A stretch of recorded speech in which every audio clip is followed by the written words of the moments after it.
and welcome to another exciting episode of Way of the Brush with me, your host, Kris, aka the Name Butcher, aka Hey You Get Off My Lawn, aka Kris, you're being creepy again.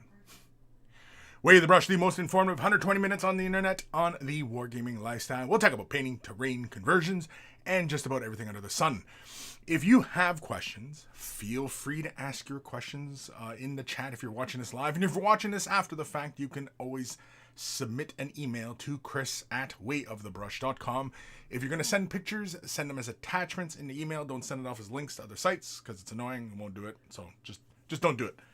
Just don't, please. For the love of God, please don't do it. It's in the description below, as well as a link to wayofthebrush.com. Central hub of all this silliness has the links to all the social medias as well as Discord. Join us on Discord. It's a lot of fun. We keep the conversations rolling there, so feel free to join us. There's plenty of sharing, plenty of conversations, and, just all sorts of things. Basically like this show. It's just kind of random and all over the place, and we're doing stuff and blah, blah, blah, blah, blah, right? Wait, see? Somebody just showed up.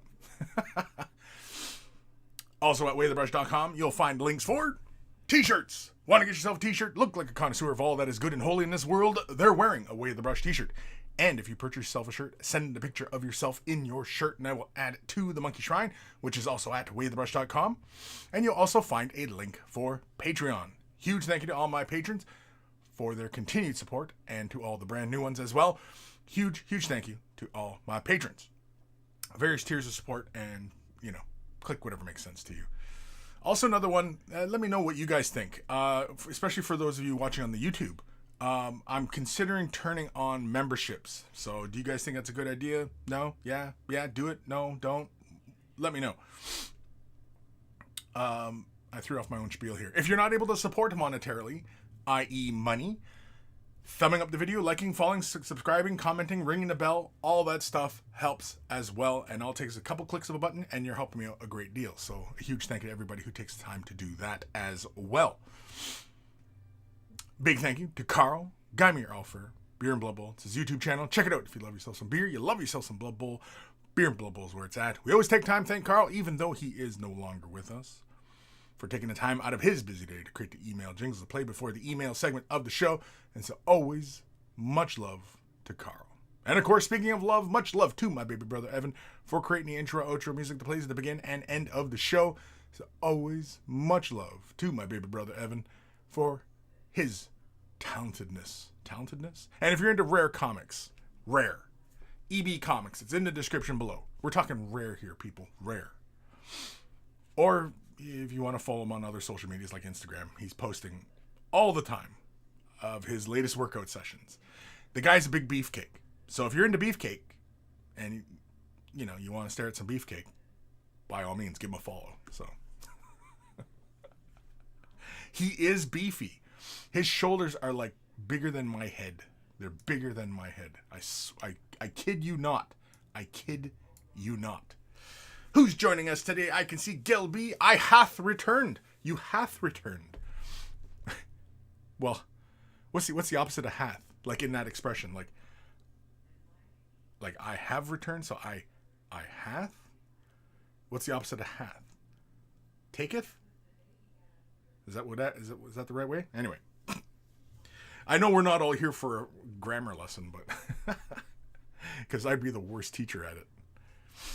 I'd be like the supply teacher who comes in and just like, we're going to watch a movie. Ghost Starman Deluxe. Hi, Kris and Monkeys. Happy Saturday. Happy Saturday to you, Ghost. Kevin Cabal. Hello, happening hobbyists, and happy Monkey Day. It's Monkey Day. Saturdays are all the time Monkey Day. Yeah. Yeah, okay. Dave Patelia, there he is. Morning, Kris. Morning, Monkeys. Morning, David. Ghost of Starman. Fortunately, the heat wave over the UK hasn't properly kicked in yet, but we're due to have very high temperatures over the next 3 days or so. Oof.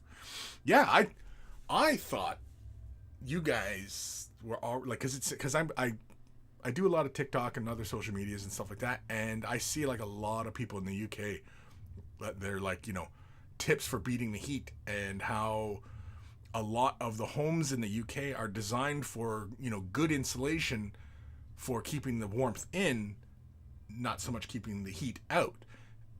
and a lot of people in the UK don't have air conditioners.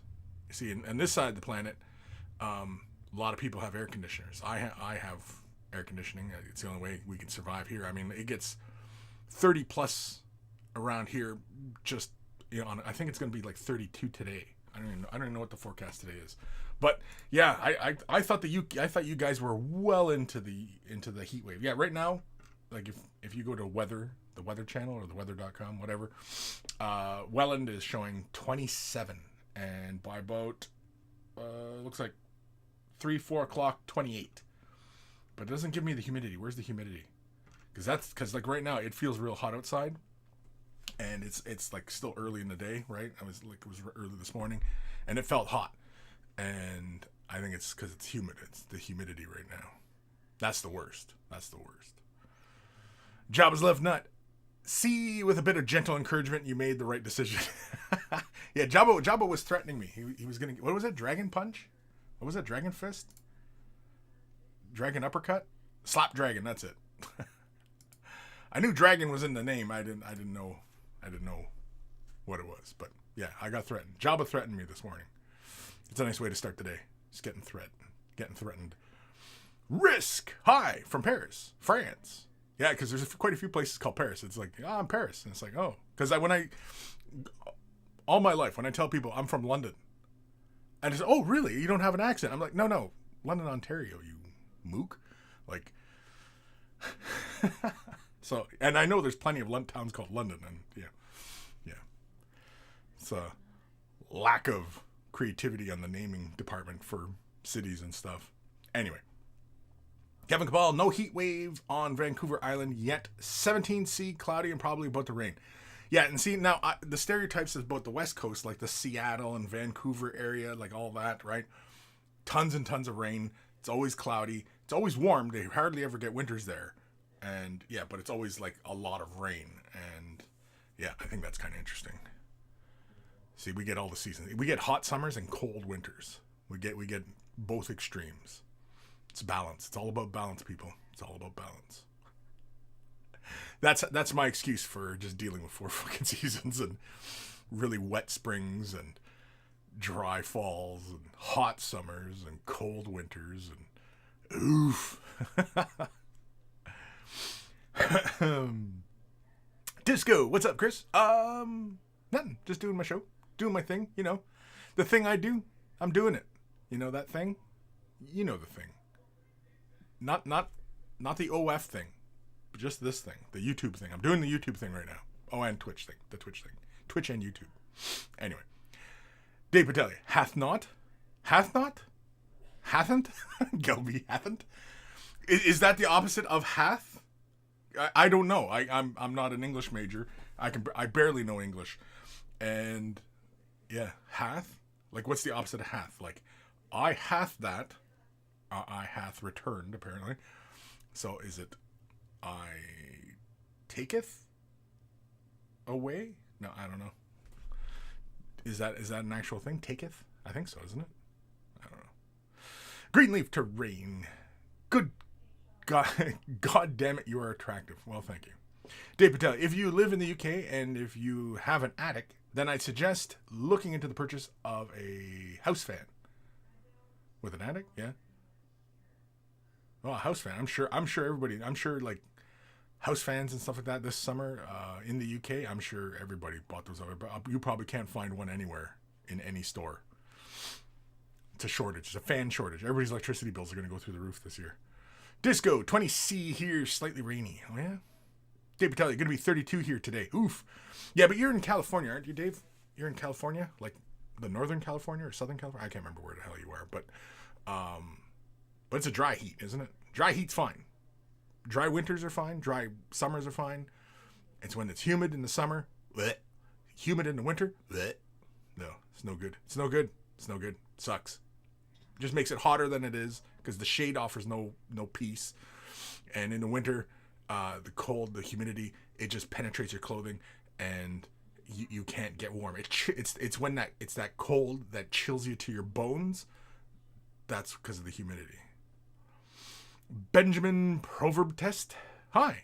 I found your YouTube channel last month. Really enjoying the videos. Don't think I've watched your live stream before. Well, thank you. And welcome. London, Ontario. That one of a very few Garfield Eats locations. I'm not familiar with Garfield Eats. Like Garfield the cat or somebody just called Garfield? Andrew Garfield? The actor? Ghost of Starman. Yeah, it got pretty hot early in the month. Recently, it cooled down a bit. It's not too bad, at least where I am. But tomorrow, it's meant to really kick in. Really. You guys are all going to burst into flames. I can't imagine the UK hitting like... Because like sometimes when we get into heat wave here, it gets up into 40. It gets up into 40. These days, it gets up into 40 around here. And that's hot. That's hot. That's with the humidity and everything like that. And it's it's brutal. It's brutal.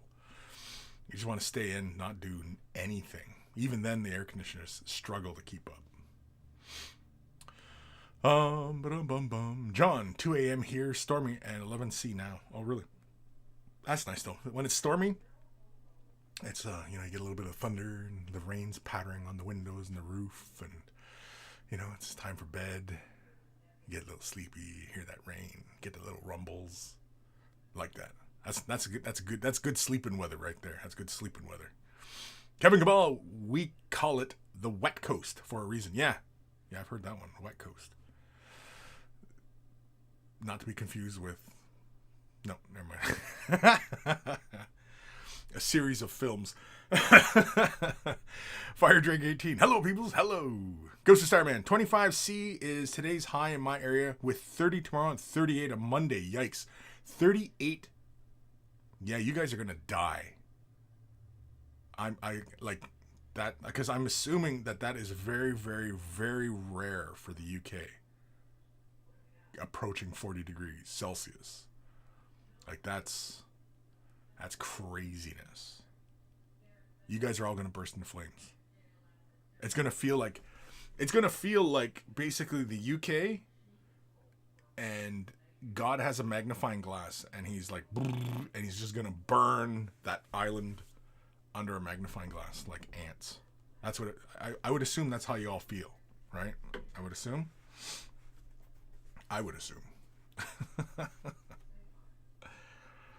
Gail B found a wargaming shop nearby about a month ago. Feels like a big family, and I love it. Currently working on White Scars and Nids. Nice. Yeah.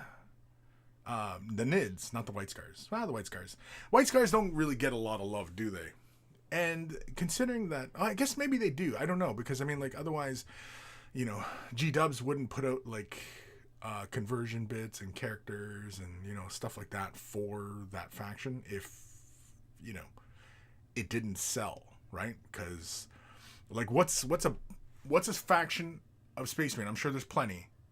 Horus Heresy or even regular 40k of Space Marine that has gotten zero love but is like an original chapter, is still in 40k, but doesn't get any bits. You know what I mean? Like Dark Angels, they got the bits.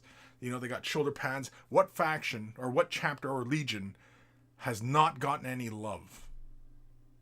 Is there? I don't know. Usually I with Space Marine stuff, I'm usually in one ear, out with the other, and just I don't pay attention. But the Nids, well, you got to send pictures of your tier Nids, because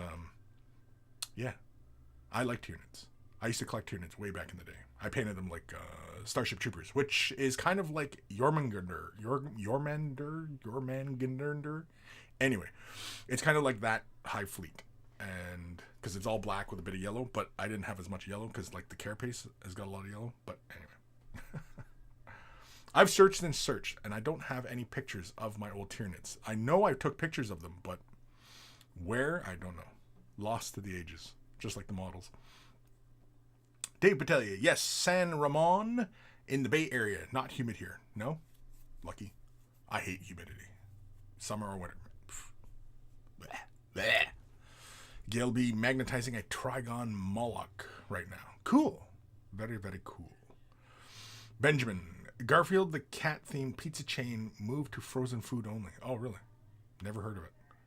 Mind you, I don't do a lot of frozen pizzas, though. Ghost of Starman. I think some places are expecting record highs, yeah. Oof. Well, because yeah, like temperatures hitting 38 in the UK, that just seems like that doesn't happen. Given that you guys don't get a lot of sun, famously. I know it's a stereotype, but yeah. Interesting. John, just got a call from Dave and crew who are partying, but taxi sign on and get 2 loads back to their homes safely. Later? Okay, later. Oh, because it's 2 a.m. and your buddies are... Oh, got you. Fire trick. When did we start using C-speak American and use F? We wasted a lot of T for that, I think. The Celsius? American use F? Oh. Fahrenheit? What? Celsius, man. Like 90% of the planet uses metric. Only America is the only ones that use freedom units. So, you know. Anyway. Ghost of Starman. Crimson Fist, I think, are the most unloved loyalist in recent years. Yeah, I mean...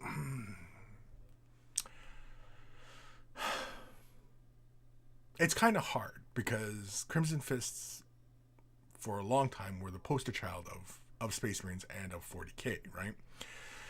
I mean, Space Marines are always the poster child, but anyway. And it's not hard to acquire bits to make Crimson Fist because you just use Imperial Fist bits, right? So, you know, yeah. I don't know if Crimson Fists fall into that category of not being loved. Ghost, as far as Chaos goes, it's like half the legions. Half the legions? There's been nothing for half the legions? Like word bearers specifically. Is there any shoulder icons or helmets or like is there any model specific stuff for word bearers? Cuz they're both Horus Heresy era and 40K, so yeah. It was just one of those things like is there a a legion that has gotten no love as far as like the modeling is concerned? Gel B, I always loved reading about Mongolian culture and history. That on top of the sick color scheme, I was hooked. Yeah, it's a cool color scheme. I mean, like for the Horus Heresy era stuff, Death Guard, World Eaters, and White Scars, right? Because they all have like color schemes that are just great for doing, any kind of blood or anything like that, dirt effects, Same with black. Black is also another one where it's, you get like, not so much the blood, but a lot of the dirt and dust and weathering and, stuff like that, right? So, there's always interesting opportunities. Whereas, any of the other colored, color schemes, I mean, it's just as easy to do blood and stuff like that, but, it's that high contrast, right? With a light color scheme, that blood splattering or the rust or the chipped armor, it works really well with the dark color schemes or the really light color schemes. And yeah, it's just kind of interesting. But yeah, White Scars, yeah, I like the color scheme, the white and red. It's predominantly white with a, splash of red. But I mean, like if you were doing like blood effects, it kind of gets lost in the red, unless of course you go for the dark, dried red, dried blood red, But anyway,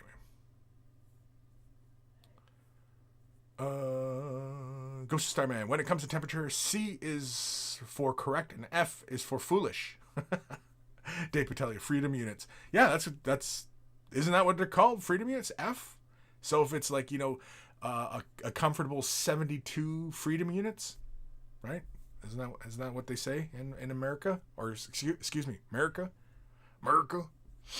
Gelby, who the fuck are Crimson Fist? Who the fuck are Crimson Fist? Who the fuck are Crimson Fist? Well, let me regale you with this tale of no. Crimson Fist, man. They're my favorite Space Marine chapter. Just because, I stared at the cover of the Rogue Trader rulebook hours upon hours and the idea of space. Well, I even got the print over here on the wall. It's the redo. It's all Crimson Fist, but like Some of them are Primaris, some of them are, Mark 6, but they're in the same similar kind of composition of like that, triangular off to one side with like, the peak, and the guys are all, and this is like wounded Marines, and you can see orc shadows in the background, and it's basically like a reboot of that image. I love it. And when I got to visit Games Workshop a couple years ago, they had it on this, like, they have a walkway that goes over into Warhammer World from like their administrative buildings, and it was at the end of the walkway, and it's like it covered almost the entire wall. It was just like a big print, and it was just kind of just dangling there. It's like one of those like polyester tapestry things. It was one of those, and I was like, I foolishly said I declared myself, but I was planning on heisting that, and which is probably why I'll never get invited back, because I'm just gonna rob the place for its artifacts. Fire Drake, how dare you make fun of our systems? I wasn't making fun of them. They're freedom units. For freedom. It's all about freedom, isn't it? Freedom for some. I'm thinking of The Simpsons. Freedom for some and tiny miniature flags for others. Yeah, that's pretty much it. That's pretty much the sentiment these days. People who actually want freedom and people who actually want just little miniature flags. Just, or the little pins, or, anything with just a little flag on it. Benjamin, Night Lords have models, but now they're to pretend the characters don't have jump packs in 40k. Now they have to pretend the characters don't have jump packs. What?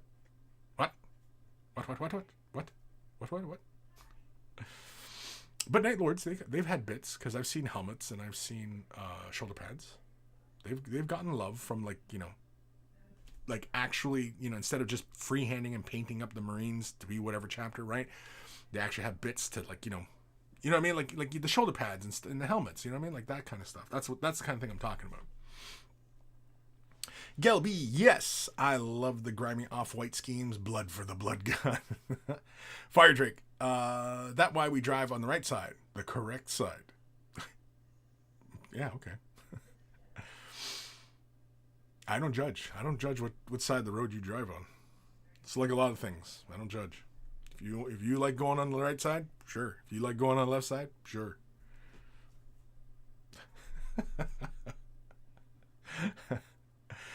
Ghost of Starman, excluding Heresy because they're pretty much evenly supported back then. Word Bearers and Alpha Legion have nothing. Alpha Legion 2, yeah, there's no bits for Alpha Legion, is there?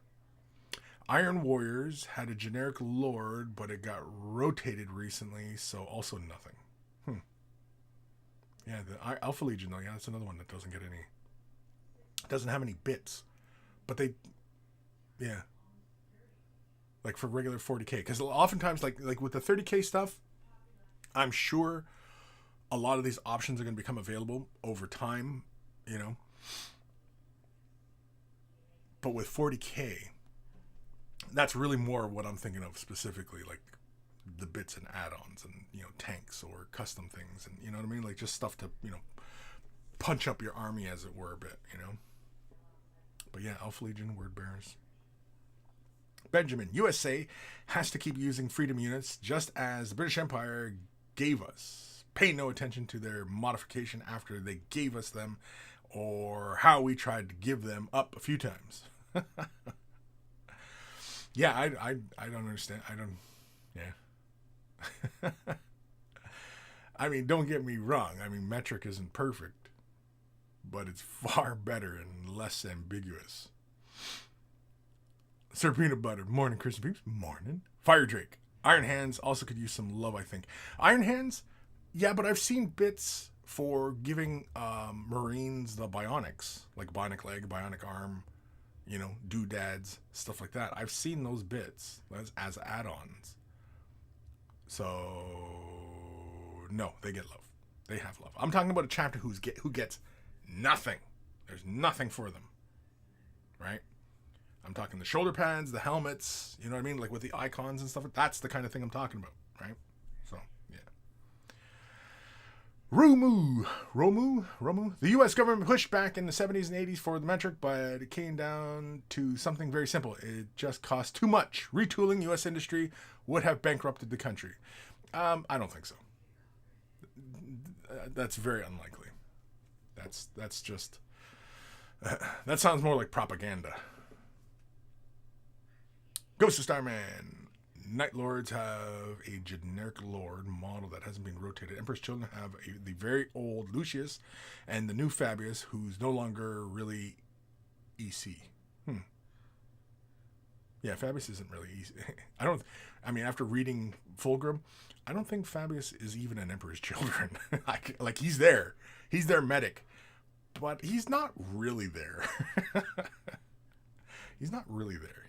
He's kind of just into his own thing. He's his own guy, I guess. Benjamin, the new Chaos Marine book removed jump pack option from characters other than Harken World Claimer. Interesting. Never noticed that. I mean, I've gone through the book, but not in that depth. Ghost of Starman. Black Legion have Abaddon, Harken World Claimer. World users are getting their own codex. That rounds out of the 6 legions in the main book. Yeah. The real kicker is there are no longer any bits packs for converting your regular Marines, like at all. I think they were fine cast kits up until relatively recently, but not anymore. Really? They don't sell like the conversion packs anymore? Let's go Warhammer 40,000. I'm going over to Warhammer 40,000. Let's go Space Marines. Just list chapters. Just generic space. I just want generic Space Marines. Even looking like here, let's look at that. Oh shit, I didn't set that up. Oops. Hold on. Yeah, you're all looking at a black screen, I realize. There we go. Now look on the left hand side under Space Marines. This should kind of give you an indication, right? Space Marines, 91 things. Black Templars, 96. Blood Angels, 107. Dark Angels, 103. Death Watch, 53. Grey Knights, 26. 26 for Space Marines. For Grey Knights. There's not much there for Grey Knights. Imperial Fist, 93. Iron Hands, 92. Iron Hands have 92? Okay, hold on. Okay, let's click Iron Hands. Let's view all. You see Iron Hands? Oh yeah, Iron Hands still have all the... Oop, what? No, I don't want to talk. Piss off. I don't want to talk to you. Yeah, see, Iron Hands get all sorts of stuff. Now, these look like they would be more like plastic. Yeah, it's plastic. It's plastic bits. Okay. Because, yeah, I'm familiar with, like, a lot of like what Ghost was talking about of... Oh, even transfers, too? You can get transfers, too? Oh, that's not bad. I'm not going to start collecting Iron Hands or anything, but, you know, I think that's kind of cool. Yeah. Damn. Anyway. And yet, Ultramarines, being the poster child of Space Marines and Warhammer, they only have 88. Now, let's go to Blood Angels. For the love of God, why is Blood Angels 107 as far as their crap?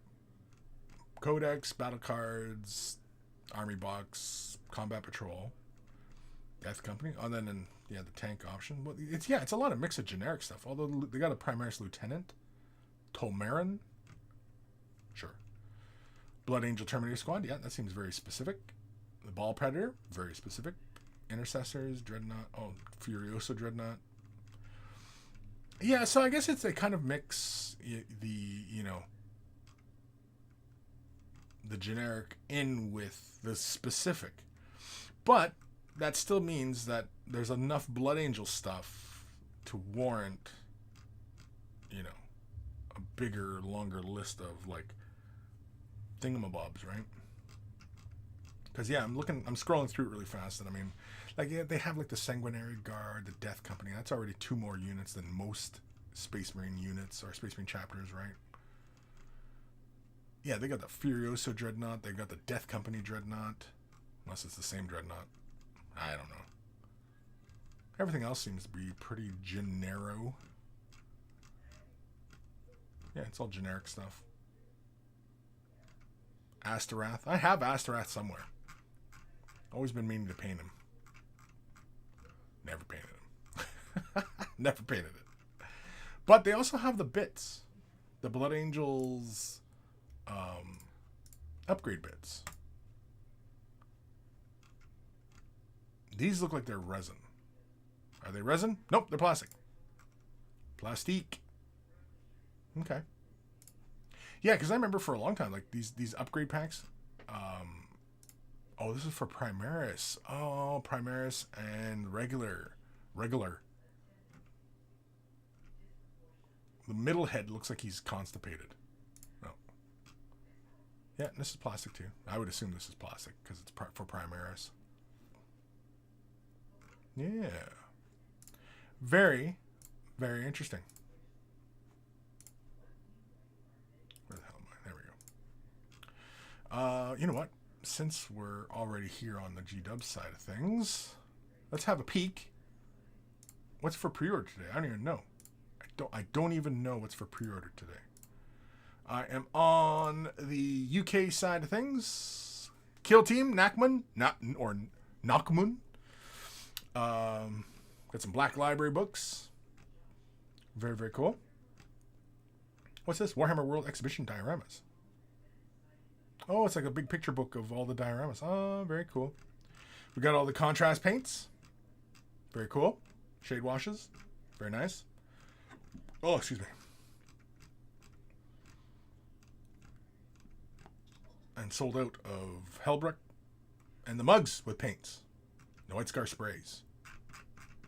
I finally got my review copy of the new Citadel White. I have not tested it out. I was planning on, a bit of a comparison type deal, but yeah, I don't know. I'm trying to think of something else other to kind of just demonstrate, the white spray, because I am very curious to see how it covers. I thought I had a can of white primer, but apparently I don't, unless it's packed away somewhere else. And I just haven't really looked, but yeah. Anyway. But yeah, I've been meaning to play with the new primer because yeah, I'm very curious because in the media footage, they compare it to the old white primer to the new one, and the new one being, now mind you, I mean, White Scar, the bottle paint, or is it still called White Scar versus Ceramite White? They are two different white paints. They're two different white paints.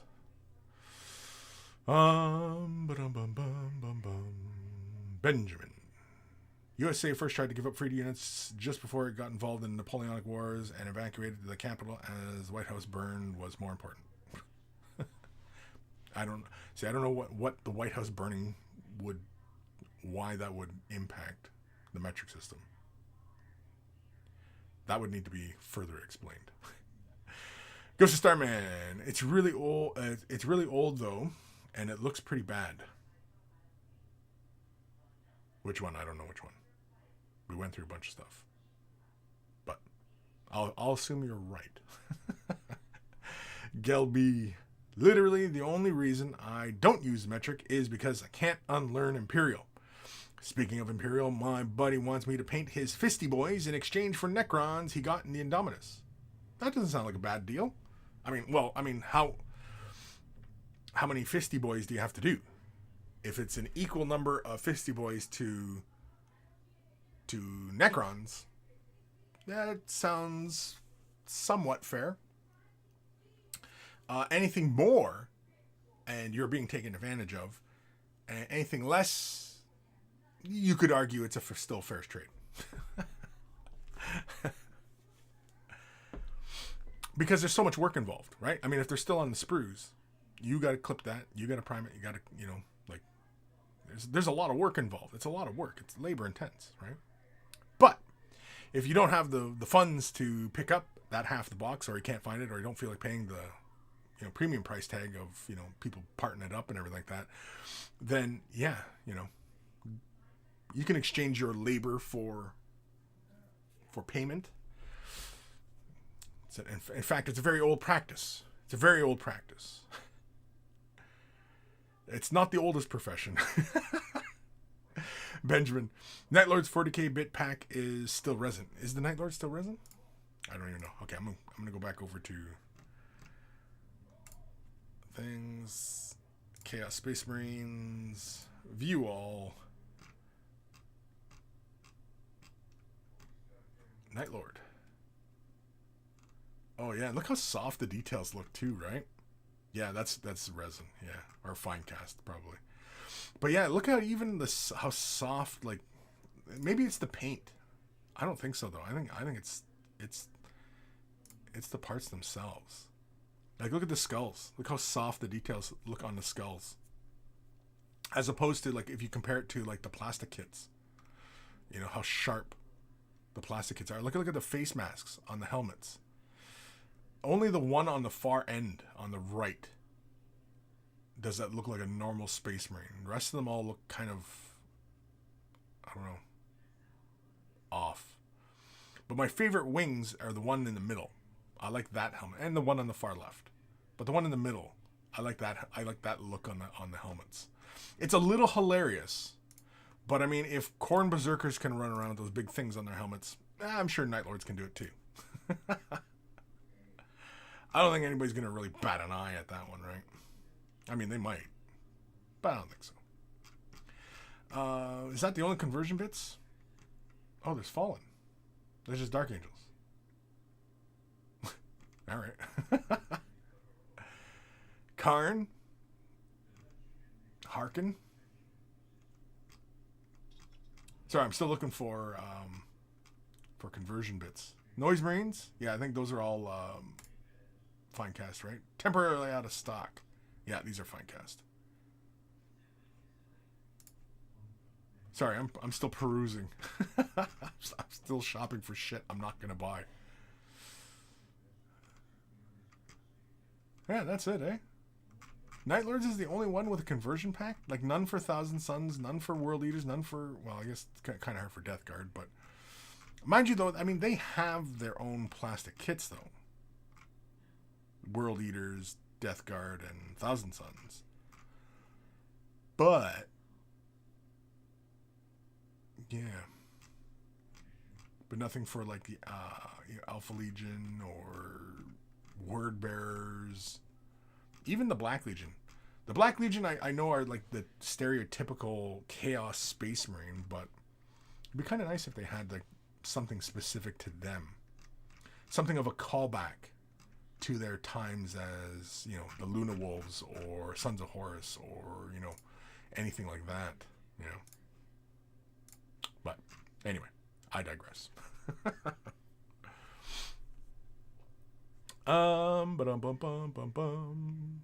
Fire Drake. What about the salamanders? Please someone think of the salamanders. Won't somebody please think of the salamanders? Please. Won't somebody think of the salamanders? Gail, here's a good one. Any theories on what happened to the Second Legion? The Second Legion? Well, there's two legions, right, that apparently disappear. One of my favorites is that, you know, the one legion becomes Lost in the Damned. The other legion became the Grey Knights. Now, I realize that the Grey Knights have gotten a little bit more solidified in their lore and everything like that. I don't know is it explained where the Grey Knights first came from? Because they're Space Marines. They have to make them Space Marines, right? So, like, but, like, what is the process for a Grey Knight joining the Grey Knights, right? Like, is it simply, you know, he was like a Blood Angel librarian and his psychic powers are kicked in and they say, oh, you know what, he'd be perfect for the Grey Knights, and whoop, he gets drafted, right? Or is it they're making these psychic Space Marines? In which case, that sounds kind of dangerous, really, right? Also, because they're not like a chapter or a legion, they are under the control of the Inquisition, right? They're a branch of the Inquisition, Ordos Malus. So that doesn't raise an eyebrow to anybody, that the Inquisition can basically utilize these Space Marines who are under their command, you know? Nobody sees a problem with that. No, everybody's fine with it. Everybody's fine with it? Yeah? Okay. Well, carry on. Carry on. See, as a warning to the Emperor, Eldrad, if I was Eldrad, yeah, I'd have been like, no, all right, whatever. Trying to warn you about shit. No, all right, whatever. No, you can listen to me or not listen to me. No, all right, whatever. Gelby. He has 70 Marines in total, but I'm doing a few squads to start out. If he wants me to do the rest, he's going to have to cough up some nids. Yeah, I mean, like I said, assembling and painting them, that's a lot of work. That's labor intense. Also, you're using a paint and your brushes and your soap and your materials, your water. You know what I mean? Like, you have to have an area. You got to, you know what I mean? Like, if you got to assemble, clean, and assemble all these things, I mean, that's a lot of work in itself, just cleaning and assembling, right? That's a lot of work. Doing it properly, of course. So, if you're going to do a number of models, and if you're looking for like a one-to-one comparison that seems fair, then if you're getting, say, how many Necrons are in the Indominus box set? Is it like 30? 20 or 30? I think it's like 30, right? So, to my way of thinking, 30 Space Marines is equal to 30 Necrons. So, not to put a kink in your deal, but if you're doing more than 30 Space Marines, then you're being taken advantage of. But that's not new. That's not new. Artists are taken advantage of all the time, every day, every second. Artists are being exploited. So.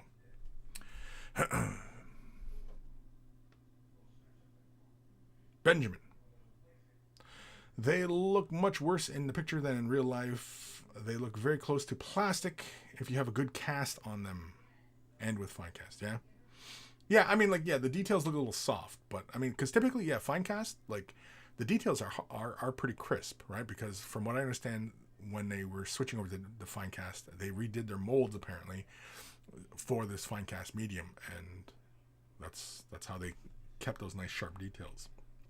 They basically just made new molds from their masters and, did it, right? But anyway.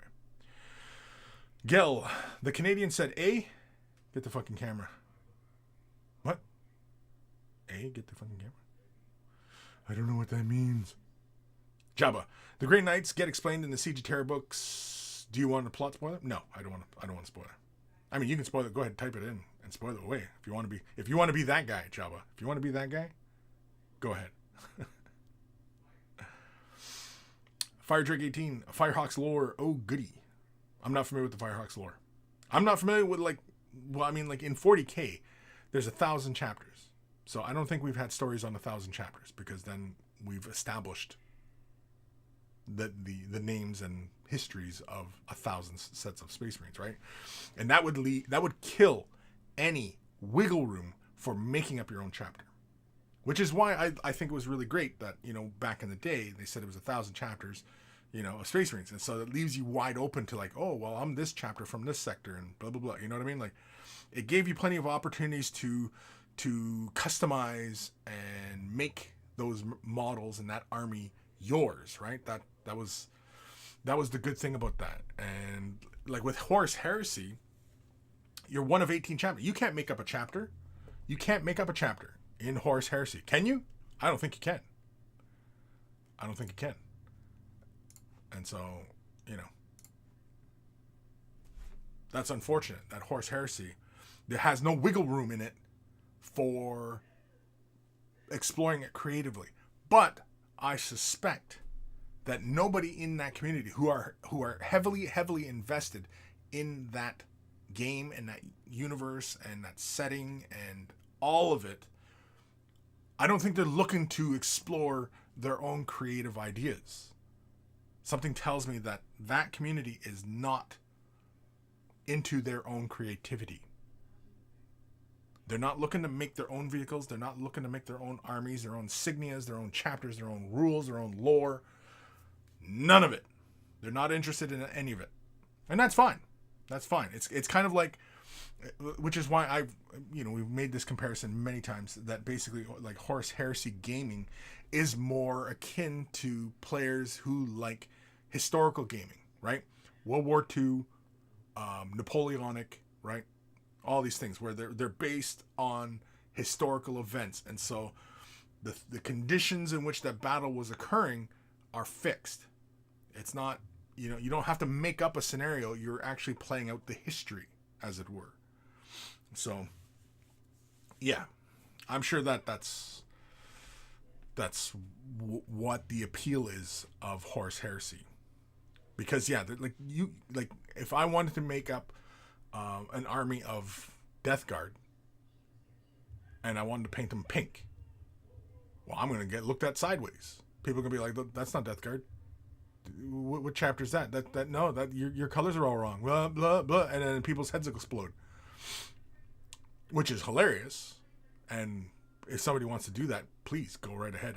And if you do, capture it on video or film or whatever, and yeah, please share it, because I like watching people's heads explode. I love it when people's brains that just, yeah, you can see the actual smoke coming out of the ears. They cannot process that information. Their heads just explode all over the place. And yeah, I love it. I love it when people's heads explode. Maybe I watched Scanners one too many times. Maybe. Possibly. Benjamin. Grey Knights are supposed to be formed from members from both Loyalist and Traitor Legions. Hold on. Grey Knights are taking traitors? That doesn't make sense. That makes no sense for them to take Traitor Legions. Why would they go to the Alpha or Dark or Black Legion and go, yeah, you got any Psychers in your thing? Any Sorcerers? We're recruiting. That doesn't make any sense. Ghost of Starman Deluxe. The Grey Knights nick other chapters' most psychically promising recruits, if I recall. Yeah, again, like that's kind of what I recall as well. That's how the Grey Knights replenish their ranks. But I mean, again, the biggest problem isn't where they're getting their psychers from. It's the fact that they are not autonomous like Space Marine Legions are in the Imperium in 40k. Space Marine Legions or chapters and legions, whatever. They don't answer to anybody other than the High Lords of Terra, right? Because they're supposed to they're supposed to only take their orders from the Emperor. But the Grey Knights, they answer to the Ordo Malus, the Inquisition. That doesn't seem like a problem to anybody. Everybody's okay with that? All right.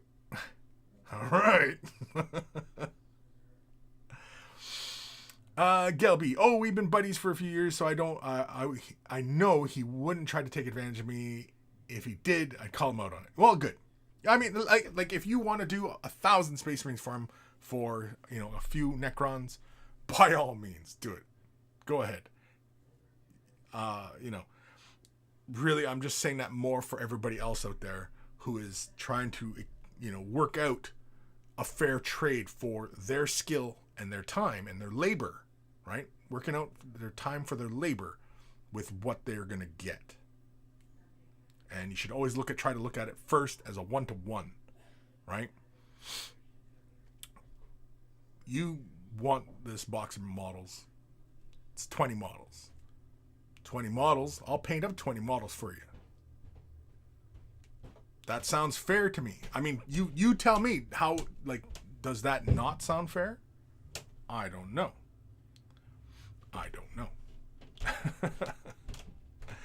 I'm just saying.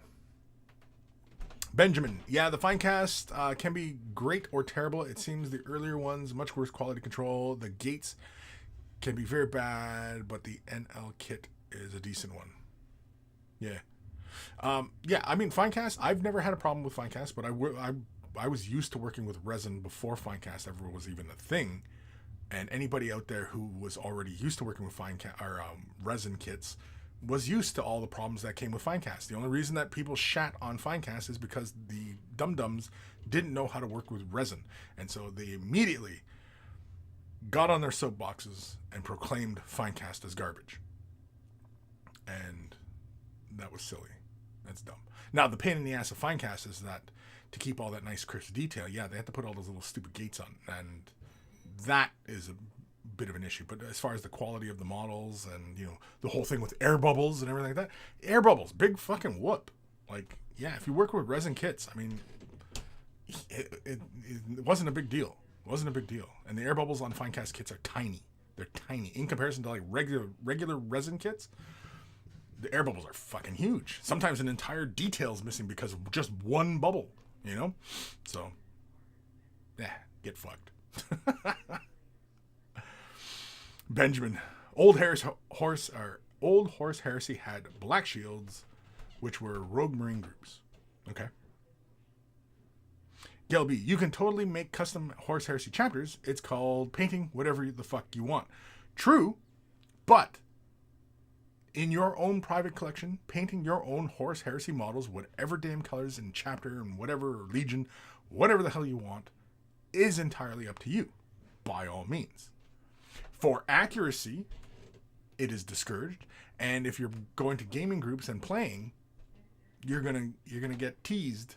Be prepared to be teased. Gail B, I can't stand people who get anal about lore accuracy. Anal about lore accuracy. There's a joke there somewhere. Anyway, anal, I mean, yeah, it can be a little hard-assed about the stuff. Again, like, which is why, like, you know, historical gaming and stuff like that. I mean, at first, I like history, but yeah, some of the historical stuff is just meh, you know. And then, you know, like Napoleonic gaming and stuff, like the Napoleonic era, or even Civil War, stuff like that, where they're all fighting in formations and stuff like that. Like, that kind of fighting never made sense to me. And you can see why it never stood the test of time, because it doesn't make sense. And yeah, that kind of gameplay, like Warhammer Fantasy. You know, I wasn't very big into Warhammer Fantasy, and it's boring. It's boring. It doesn't look good. It's not dynamic. It's basically making parallel lines, and everybody moves close. Like, what the fuck is that? Like, it's silly. It's silly, and it's not reflective of dynamic war. Which war is dynamic. There's a lot of moving parts to war. Everybody marching forward with their gun. Take 10 minutes to reload the gun. Get shot. Like, that don't make any sense. And then, of course, the whole rule of not shooting an officer. Fuck that. That officer is the first one to go.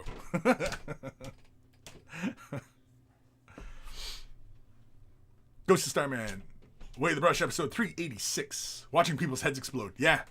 All right. I'll go with that. We'll run with this until somebody comes up with a better one. Need a lieutenant. You're it until you get killed or I find somebody better. I'm sure, Ghost, that makes you feel good, right? You're it until you get killed or I find somebody better. I'm pretty sure the same rules apply to marriage. Anyway. Benjamin, Grey Knights founders were from both. No word on if they were actual traitors or just members of the traitor legions. I think one is known to be a Night Lord. Sure. I mean, if we're talking from the Horse Heresy, and it seems like that new story about Garrow is like hinting, I guess, at the origins of the Grey Knights. So then, if you have a legion, like the Grey Knights, a chapter of Space Marine who are going to be, your Secret Ops, your SEAL Team 6, right? Whatever you want to call them. And they're going to be answering to the Emperor, but then they're not the High Lords of Terra in 40k, but instead the Inquisition. Again, like, somewhere somebody skipped a step in the breakdown of the hierarchy. And the Imperium, for it to function properly, has to obey the hierarchy, right? For it to function. Of course, you could also make the argument that that's why the Imperium is failing, is because of hierarchy, but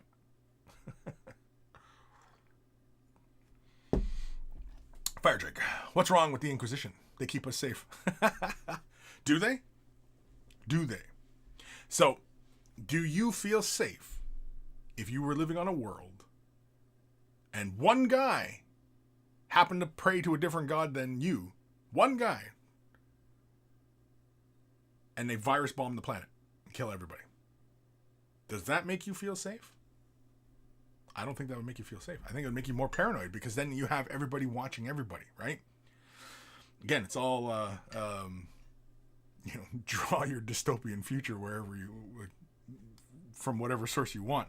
Everybody watching everybody is no way to live. Everybody's in each other's shit. That's no way to live. Ghost of Starman. I got this week's title, so I'm happy either way. John, oh dear, what is it with alcohol, drive-through McDonald's, and a young guy in the drive-through was an American? Haha. So Kris, TTT, Rob, Dave, and Murray send their love. Awesome. Well, thank you. Benjamin, Inquisition makes us unsafe, but we feel safer, as they kill everyone who knows how bad it is. Right. But how do they know you know? How do they know that you know that they know how bad they know it all is, right? How do they know? How are they going to know? Right? Because an Inquisitor, he could be a psychic, or he might not be. And what if it's just a double bluff? They got lie detector tests in 40K? I don't think so. I don't think, like, you would just use a psychic, right? Like, see, as soon as you have psychics into the picture, psychics can take up all sorts of roles. And yet, in the Imperium, being a psyker is very dangerous, right? They have to be highly regulated to exist, right? Imagine that. Imagine being born, and then one day you discover you're psychic, and you fall into a class of, weapon of mass destruction, and, you're just a little kid, and all of a sudden you're being shipped off into black ships back to Earth, and you're going to either be cannon fodder, fuel, or whatever. Or you go to the school, they discover, this person's pretty even-tempered. We're going to, train them, and then we're going to send them to an Inquisitor. We're going to send them out to some Imperial Guard regiments, who knows, right? And then there's many ways in which it could all end badly for you.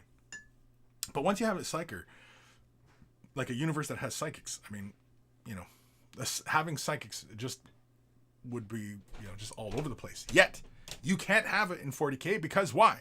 Because every psyker is a potential doorway for chaos to enter the universe. That's why, you have to regulate these guys.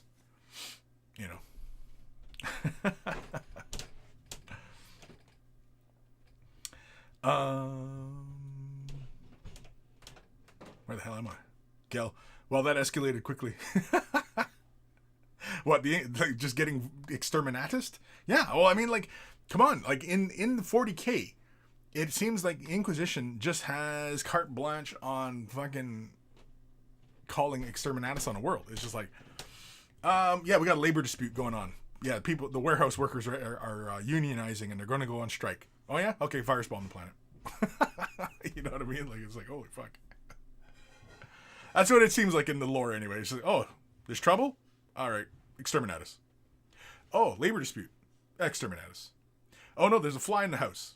Oh, exterminatus. You know what I mean? Like, it just seems like every time. It's like, Inquisition, we bring exterminatus. That's essentially it.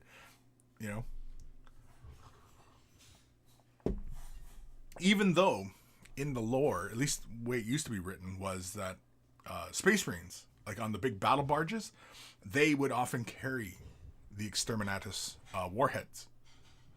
And whenever an Inquisitor showed up and says, yeah, we're gonna exterminatus this world, Space Marines always had to be ready.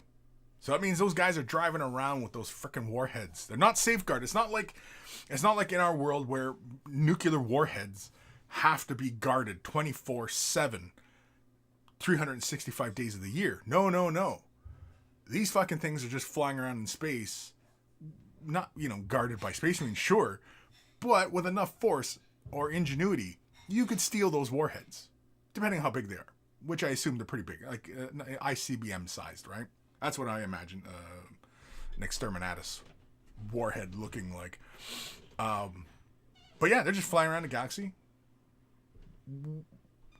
with warp travel, and with warp travel being the way it is, I mean, a ship could enter the warp and come out a century later. Now they're a century too late. Now the whole world's completely fucked, and there's a big portal, and demons are pouring all over the place, and it's like another little mini Eye of Terror or Maelstrom coming out of the galaxy, and it's like, oh, we're too late. Fucked up. We were supposed to exterminate this world 100 years ago. We got lost. You know what I mean? Like, so many things. Warhammer 40,000, the lore of Warhammer 40,000 is just, it's bonkers. It's ridiculous, and when you start really kind of analyzing it all falls apart like any fiction. Any fiction. When you start applying actual logic to it, yeah, it all comes apart.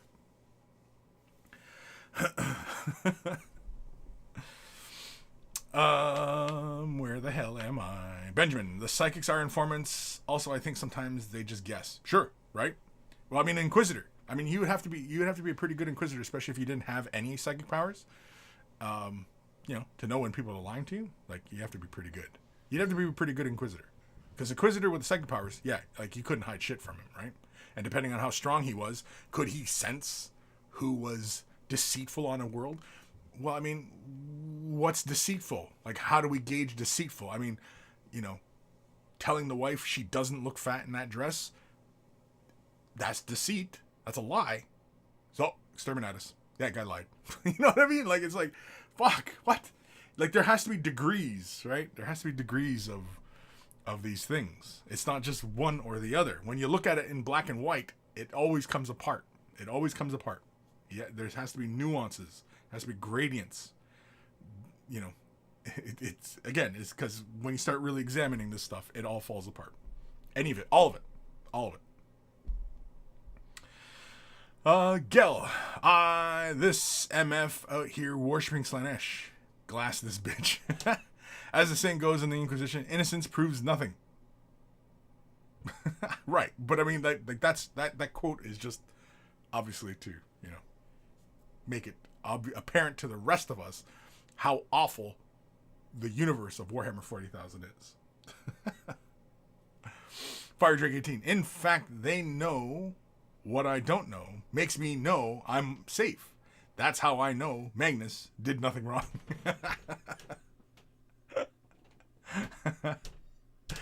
Benjamin. When you have billions of worlds, what is destroying one or two every day? Well, okay. How long has the Imperium existed? How long has the Inquisition had the authority to exterminatus worlds? And how often are worlds getting exterminatus? And the next question is, when a world is exterminatus, is there a new world made to offset the loss of that world? Right? Because any world in the Imperium, almost any world in the Imperium, is useful to the human war effort. So agriculture worlds, very, very important. Food, supply, right? Mineral worlds, mining, extracting resources, important. Factory worlds, making shit, very important. Hive worlds, people and whatever they're producing, right? Typically, hive worlds are often described more like a factory import-export type of, kind of world, right? Very cosmopolitan, I guess. But they still serve a purpose in the Imperium. And the loss of a world, not to mention the loss of billions and billions of lives, a number we can't even imagine the loss of just in one day, the entire planet being destroyed and all life, not just human life, all life is lost.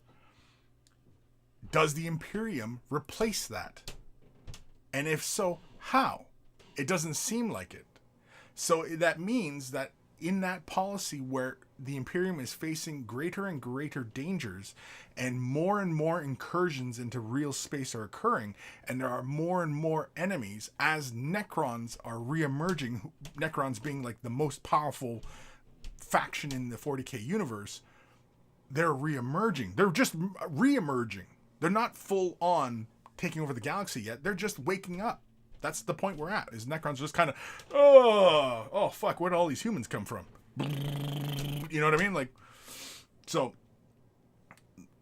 the loss of human worlds is, we in 40K terms, we think of it like, no big deal. They were corrupt and whatever, right? And that's how it's justified. And then everybody thinks like, yeah, nobody bats an eye at that idea. The idea itself should fucking raise alarms in your brain, because when you're thinking about it in a logistics kind of point, the loss of billions upon billions of people means loss of billions upon billions of people of labor and manpower. How do you replace it? How do you replace that? Okay? When a world is destroyed, depends on if the world is broken up or if it's just a virus bomb and it just kills all the people, or, you know, whatever.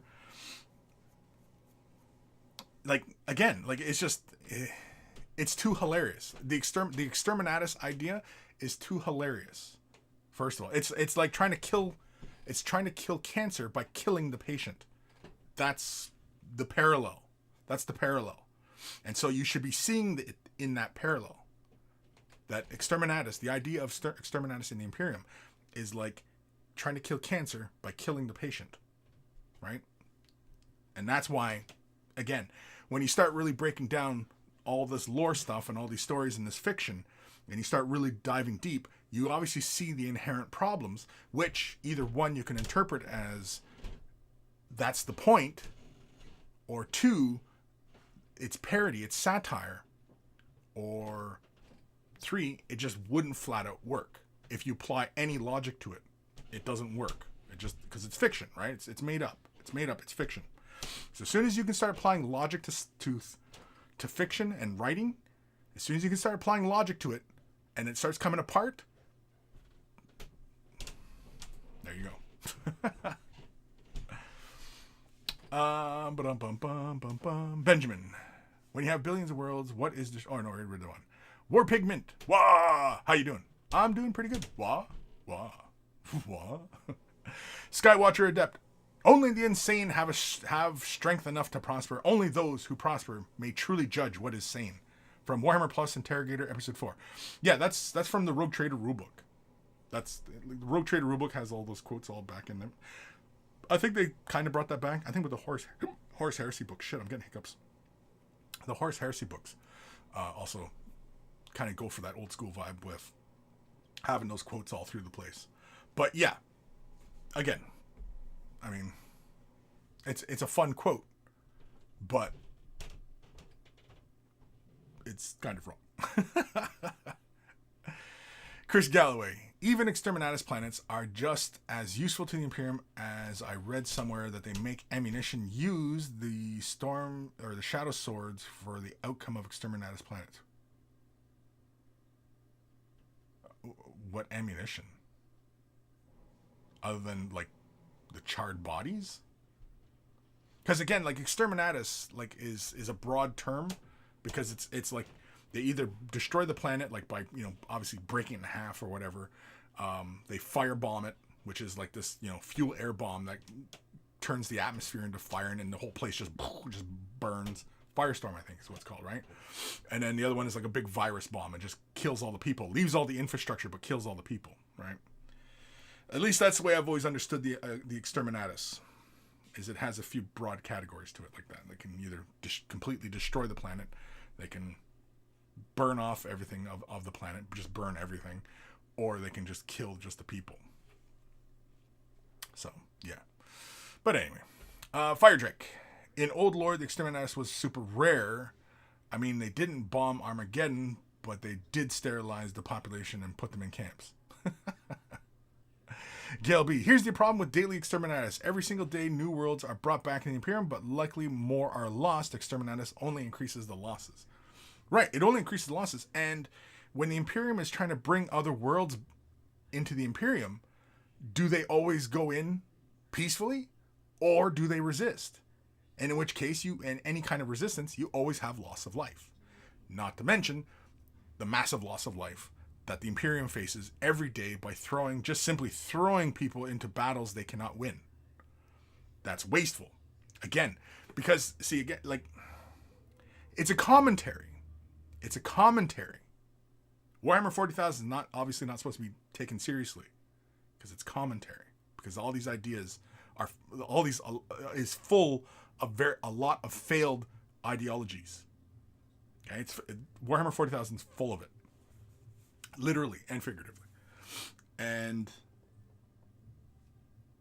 the massive losses of life. I mean, we cannot even compute what 1,000 people dying at once, 10,000 people dying at once, 1 million people dying at once, 1 billion dying at once, 100 billion dying at once. You know what I mean? Like once you start getting way up into those numbers like that, you can't even imagine it. You can't imagine it. It's unimaginable. And it's happening all the time. It's happening all the time. Right? Because you have the threat from the Tyranids constantly gobbling up worlds. Yeah, sure, they go for worlds that, might not have humans on them, but sometimes they're attracted to worlds that have humans on them, right? Because gene stealers draw them to worlds with humans on them. So you always have to be on the watch out for the gene stealers. The Orc Menace. The orcs spring out of the fucking ground all the fucking time. As soon as you kill them, you got to burninate the entire place, right? It's like having a real bad case of herpes, essentially, when you're dealing with orcs. Eldar will kill one person, and then all of a sudden you have an invasion on your hands. You're like, well, wait, how was this connected, right? Because the Eldar are doing all sorts of goofy things with the timeline, and, kill one guy, and then all of a sudden you have, an invasion on your doorstep, and you're like, where did these guys come from, But anyway, what else you got? Dark Eldar come to your world, snatch all your people up, and they're fucking playthings, right? Then, of course, you also have the Necrons, which are just kill all life, just kill all humans. What else you got? What are the Xenos are there? Orcs, Tyranids, Necrons, Eldar, Dark Eldar. I'm forgetting somebody. Who am I forgetting? Or is that it? Oh, Tau. Tau is kind of they're kind of small beans. They're kind of small potatoes. They're in there, but they're not like aggressive towards humans, right? The Tau are always kind of like, well, like I'm sure because it seems like their way is not as harsh as the rest of the Imperium. That's what the draw is for the Tau, and so that's why it seems like humans are always joining up with the Tau, right? But then you have the other big problem with the Imperium, right? It's the traitors, the people, and even their super soldiers, their superhumans, who are bred and manipulated and designed to be the ultimate soldier for mankind. They become traitors. So, again, metaphors. But, yeah. Humanity's fucked in the 41st millennium. There's no coming back. It is only constant death. Because the Imperium and all Imperiums fail. Where am I? Benjamin. Well, they could turn everyone into carbon. Maybe they throw them in the grav thingy, and boom, diamonds. Sure. And what would be the point of that? Why would the Imperium need a whole shit ton of diamonds? Carbon is the most, or one of the most, available elements in the universe. Carbon's everywhere. So, I mean, exterminating a world for carbon doesn't really make a lot of sense, but sure. Gail B. The Imperium could probably tank any one faction, save Necrons or Chaos, if was one-on-one. Everyone all at once is just too much. That's what she said.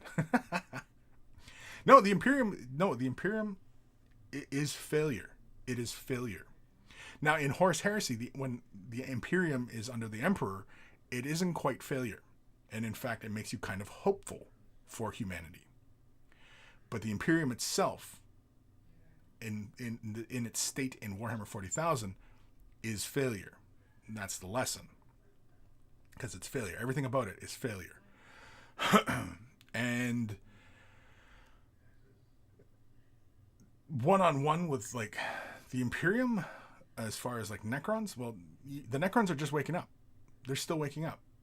Like when they become a fully realized galactic empire, yeah, the Imperium is gone. The Imperium's gone at that point, because you can't stop the Necrons. You can't stop them. You can't stop them. Chaos. Well, Chaos is the Immaterium. In the old lore, the Necrons were the ones who separated real space from warp space. So Necrons have that ability. That's why like Necrons are like the most powerful, because they have super science. Necrons have super science. They can travel faster than light. They don't travel by warp. They travel faster than light, which means they have access to power sources far beyond any of the other races, even Eldar. So the Necrons are the most powerful. But they're just waking up. They're just waking up. Oh, fuck, my house is infested. Ah, shit, what's this? What is, it's all these squishy things, you know? They look like hairless Jakaro. What's going on? I don't know. They're pink Krork. I don't know what's going on here. Get it away from me. But anyway, yeah. No, the Imperium, the Imperium itself, like, when you examine all the aspects of it, I mean, it's going to fail. And that is the point. The Imperium will fail. Because the ideologies in what are represent, as far as what that is, has failed. We've seen it fail. In actual history, we've seen it fail many times. So, no. Horus Heresy, when the Emperor's in charge, not quite a failure. Still close. You know, basically, I think in the grand scheme of Warhammer 40,000, basically humans lose the plot when they start warring with the robots. When they ban AI, that's when humanity loses it. That's when humanity's on its slow trend downwards. Warpig. It's funny in a ironic way that you compare it to Cain, because killing the patient. Chemo killed the bad cell. The Imperium is very wasteful of life, but what it belies with have trillions. One person ding is a trillion. Tragedy tons is a statistic. Yes. But yeah, like the Imperium, imagine the Imperium being one person, okay? And Exterminatus is killing that person because they have cancer. To cure them of cancer. That's what that is, right? You do that enough times and, you know, doesn't work. It just doesn't work. Fire Drake. Orcs are the worst. Just leaving spores everywhere they go. Yeah, exactly, right? I mean, they just boo, boo, boo, boo. Like, and is it like dead skin cells? Like, where they're just kind of walking around and they're just like constantly sloughing off, you know, spores? Like, or like every time they fart, are they just, and they're just blowing out spores into the wind? Like, how does it happen? How does it happen? You know, how does it happen? So, anyway. Benjamin. Oh, no. Fire Drake. Kalon. Wait, that's Orville. Yeah, the Kalon, yeah. Necrons? Kalon? Gelby. They are bread. They are bread. Bread. Bread? Benjamin. In the grim darkness of the far future, there is only failure. Yeah, failure. I always think of that comedian, Steven. You know, Emotional Damage. That guy. He's funny. I like his videos. Fire Drake. Chris's heresy talk is going to get us Exterminatus. He should stick to OnlyFans. I should stick to OnlyFans? Like I've been... Wait, are you the one follower on my OnlyFans? It's all foot fetish stuff right now. Like, you know. Anyway, let's head over to the Instagram side of things. I don't think we have too many for the Instagram. We only have a few. This one's from Simply Mini Painting. Silly Mini Painting. Aspiring Champion. Let's give it a like. I like. We've been seeing a lot from Simply on these chosen or aspiring chosen Chaos Marines. It's chaos. Oh, I dig it. I like it. I like the color scheme. I like the way you did the cloth too. I like that little texture. Straightforward, effective. And that's all you need. That's all you need. You need. Not the elder god you need. But you need. Not you need. Anyway. Croner painting. Did I give the last one a like? Yes, I did. More gobos for Blood Bowl. Love it. It looks like you're doing a bit of a non-metallic metal thing going on the little his little pogo stick. Very, very interesting. I dig it. Like color scheme. Like your highlights. Did you pick up Decal Solution? Did you? I hope you did. I hope you went out to your local hobby place or modeling shop or whatever and got yourself decal solvent. Setting solution. The Wannabe Painter. My last 40k post is a while ago, but now I'm back. My interpretation of High Fleet Chronos. The Termagant. Models suffer bad from mold lines, but it was fun to paint my first bugs. Started with the small ones because I was not sure with the paints I picked out for the scheme. On to the next squad now. The last pick is my messy workplace. I think the ugly truth is better than this super clean tables, where everything looks a brand new. You see all the time. Give it a like. I like it. I actually like the way you did the armor. It looks almost like you laid a fairly heavy wash down and then pulled some of it away. And so you get these little tide marks, but it actually gives you almost like a veiny like appearance. Very, very interesting. Highlighting looks good. The color scheme's interesting. I think you could probably venture into doing the eyeballs in a color. If you're taking suggestions. If you're taking suggestions. If you're not, then I'll shut up. I don't know why, but like a light blue is screaming out at me for the eyes. Or maybe a red. Maybe even magenta. Ooh, look at that.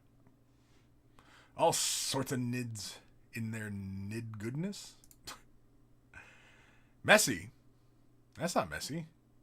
I mean, your work surface has got dried paint all over it. Looks like you tried to clean it with alcohol or something and pulled the print off of your cutting mat. But that's not messy. That's not bad. Not bad at all. It's not bad at all. Sorry, I'm looking at all your shit on your desk. I'm just seeing what kind of tools people are using. Croner painting. Oh, we already looked at this one. Yeah. Right? Yeah, we looked at this one. Yeah, like I said, it was a short one today. I only had a few. You guys got to get painting. Tomorrow is Warhammer Paint-a-thon. Tomorrow. So if you want to tune in for live streams, painting, do some painting, hang out with the Warhammer TV crew, doing painting, or just work on your own stuff. Are we going to turn it into an international holiday? The Warhammer Paint-a-thon?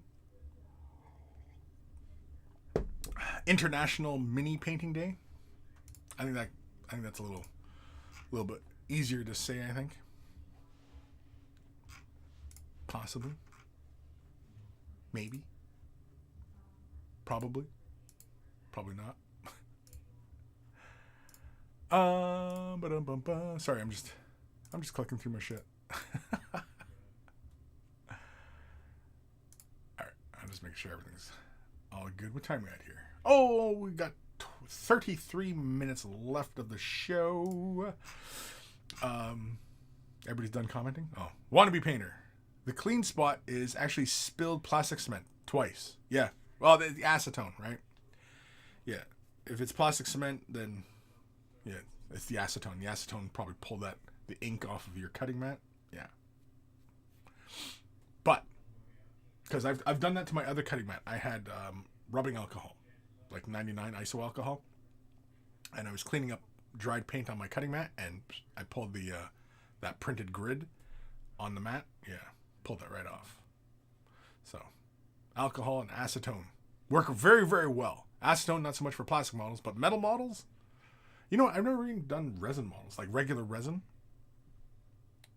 Does anybody know if acetone will melt like urethane resin? Does anybody know? I don't even know. I don't know if I've ever done it. I don't know if I'm brave enough to try it.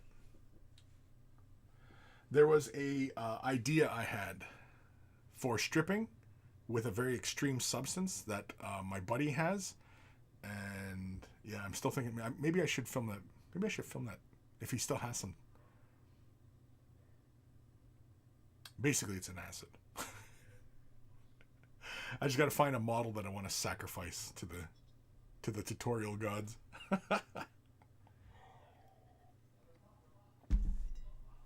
To the tutorial gods. Gail, let me know if the email went through, because it's pretty fucky lately. What, the email? I see an email. Gail B. Yeah. Sending dick pics. Thanks. Sending me dick pics. I don't know why you're sending me dick pics. Not interested in dick pics. Just gonna throw that out there right now. Not interested in any dick pics. I'm not interested in judging them, engaging with them. Yeah. You name it. Not interested.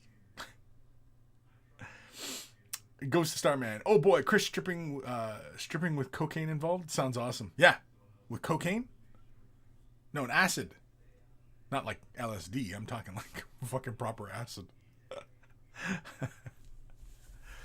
A proper acid. And I'm pretty sure it is the really burny acid. I'm pretty sure it's the famously burny acid. The kind of acid where you just everything just melts. Yeah. But I'm curious to see, actually, would it strip a model? I could once it was thrown in. I don't think I could pull it out. I don't think I could pull it out, and yeah. But I just got to find a model that. You know what I should do? I should do it with a really expensive model and just chuck it into the acid. Just destroy a completely expensive model. What? I don't know, but these days all models are expensive. Oh man, my pile. That's half my. That's that. You see that pile down there? Okay, that's half my pile. I've got a lot of shit to get to. I still have all my Eldar. I even have. This has still got the shrink wrap on it, for God's sakes. I've got this guy, the assassin, and yeah, what is it? Umbral Operative Umbral 6. I want to put this guy together and paint it up, but I don't want to do the statue bit in the same fashion as everything I see out there, which is kind of like, you know, an interpretation of this. I want to do it something different. And somebody pointed me in a good direction, and I think I am going to use their idea. But yeah, lots of it, man. Even up on my paint stuff over here, I got models that, like on the bottom down here. You guys can't see it. Well, you can kind of see it. No, you can't really see it. But there's sprues and sprues and sprues of stuff down here. Sprues and sprues and sprues and sprues and sprues. Yeah, I know. First world problems. I know. So anyway, if you, I almost busted into a Cosby. If you are wearing headphones, turn them up or down, because here it comes. That's terrible, Cosby, but Cosby was terrible.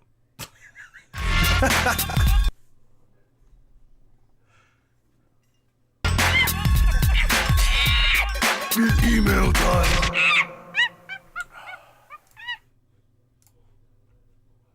Is it done? No, it's done. I'm just sitting here staring at my screen. This one is from our good buddy Arturo Patet. Dear Kris, as always, I hope this email finds you well. During this week, I've been able to do a little painting in my free time because the little ones, children of 2 and 5, have been sick, and painting with 2 hours of sleep and 8 cups of coffee tend to go bad. Like, really bad. Yeah, I bet. Too much coffee? Yeah, you'd be tweaking out like mad. Just, Ghost was talking about cocaine a second ago. Anyway. So, no pics of painted minis today for you, mister. And think about what you've done. I mean, the pics attached are from my sculpts done while at work, and that hopefully one day will be painted. Regarding the Space Marine, Orc voice here. Oh, Space Marine. I do not know which chapter to paint him as, so any idea on which one to choose? The Space Marine. Ooh, it's a kitty cat and a finger. So Arturo, I'm pretty sure, has displayed their sculpting ability in previous emails. And yeah, pretty goddamn good one too. I dig it. Little cat on the arm. It's interesting. I assume this is some sort of character for something. I don't know. Or is this something made up? I don't know. It's pretty cool though. Looks pretty big too. Like if I'm going by that little notebook in the background, like this looks like a pretty big sculpt. Nice. Oh, it's not a cat. It's a weasel. Right? It's a weasel. Because everybody needs an arm weasel. Arm weasels. Oh, look at this guy. Oh, a Space Marine, and you're doing a Space Marine. Is the Space Marine's head a self-portrait, or is it based on somebody?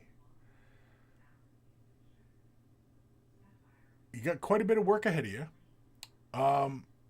If I am gonna throw an idea at you, Space Marines, I think we talked about it earlier in the show today. Crimson Fist. I say Crimson Fist. Or it could be Imperial Fist. Either one, right? Yeah, I vote Crimson Fist. If you're going to sculpt it and paint it, Crimson Fist. Are you going to do like a bolt gun and everything for him? How big is he? 6 or 7 inches tall about? So that's pretty much the McFarlane scale, isn't it? Because the McFarlanes are about 7 inches, aren't they? 6, 7 inches? 8 inches? I don't know. I was looking back at it. I don't know. Yeah, she's got her arm weasel. Oh shit, she's even got because she's like a satyr or something, right? I can see like the big pointy ears. Is that what it is? She's like a fae or something, right? Something like that. It's really good work. I like the folds in the cloth and everything. It's a pretty damn good piece, man. And of course, now that I've seen it, I think I want an arm weasel. I think I need a weasel on my arm. Oh, look at this. Is this sculpted or is this foam? And then you just cut out the stones, like you just draw it in with a pen? Like, is it foam core and then you just draw the brick? Or did you actually sculpt all those bricks? You didn't sculpt all those bricks. You're crazy if you did. Madman. I dig it though. It's a mixture of architecture as well, eh?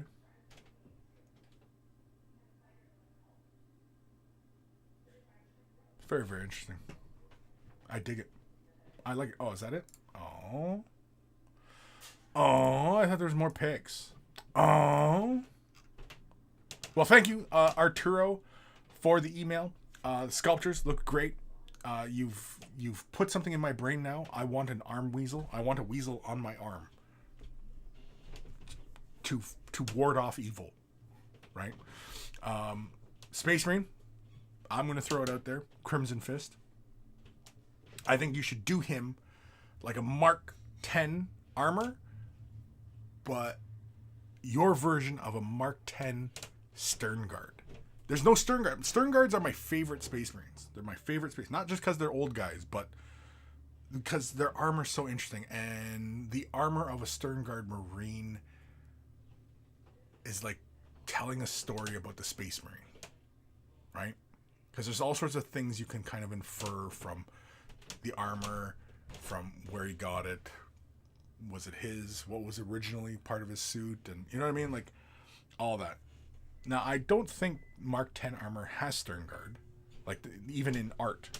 Is there art of a Mark 10 stern guard? I hope one day they bring the concept of the stern guard back, because it's one of my favorite things of Space Marines. If we're talking Space Marines. Jax the Pirate. Email jingle rocks. Well, we have Carl to thank for that. So whenever you hear the email jingle, think of Carl. And say thank you, Carl. Ghost Starman Deluxe. Arm Weasel would certainly change the vibe of the show. Yeah, if I had like an Arm Weasel running around and he bit my neck and fucking blood was pouring out of my jugular, I was like, oh my god, on live stream.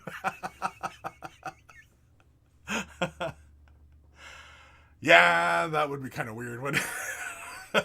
That'd be a hell of a way. Fucking blood splattered right into the camera and everything like that. I was like, oh my god, my fucking Arm Weasel bit my neck. Anyway, man dies from Arm Weasel.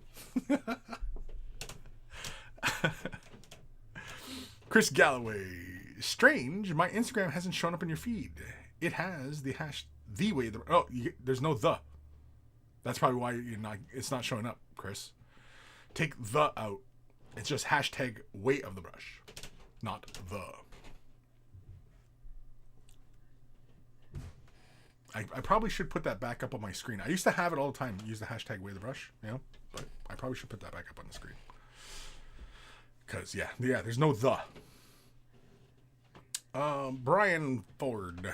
Speaking of spread too thin, Gallade system, aka the RPG setting, is completely one-way trip because they're cut off from the Emperor's lighthouse by the warp. Oh, really? Interesting. Benjamin. Maybe get a well-trained Arm Weasel? A well-trained Arm Weasel? Okay. First of all, that statement right there begs the question, who's fucking training these Arm Weasels? Is there an Arm Weasel school?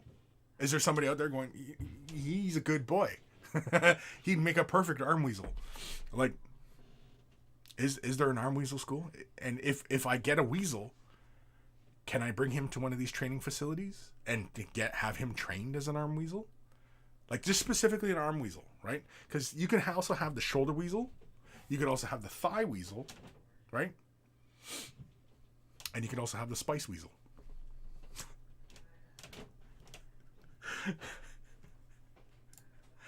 I know that wasn't that funny, but anyway.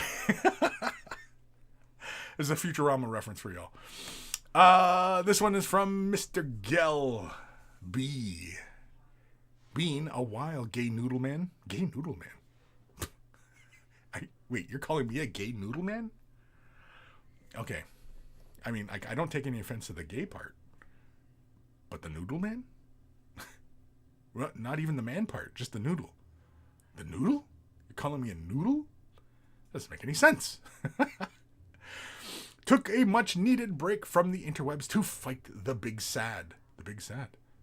I'm not sure what that means. Glad to be back on my game. Here's my Leviathan Tyrant and a homebrew Swarm Lord work in progress based on the hunters from Halo. These boys are going to be my main army. Got a Moloch on the way with full magnetism. I fucking can't even say it. Magnetization. Oh, look at this. Oh, I dig it. I like this color scheme.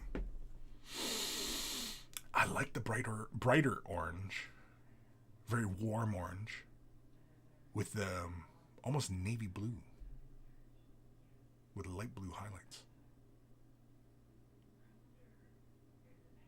Now, the little parts that are coming in from the sword, are those like bone colored, or are they light? In the picture it looks light. I dig the color scheme though. The color scheme's really cool. Is this an established color scheme, or is this a made up color scheme? Because it feels made up. In which case, it's really cool. I'd love to see a whole Hive World or Hive Fleet done in this way. This would be cool. Now, you said this is work in progress. Are you going further with your highlights, or is this the highlights that you're going to keep? Also, the next big scary question is the swords. Are they going lighter, darker, different color? So many questions. I dig it, though. I think you're off to a great start, though. Yeah, see, this guy's cool. This is fun. It feels like, what, Leviathan or whatever? Oh, no, you said there was a Leviathan color scheme, didn't you? And here's your Moloch, Trigon, all magnetized. I think I still have a Turvagon somewhere in my bits boxes, magnetized. I magnetized it so his belly could be attached or detached. Anyway.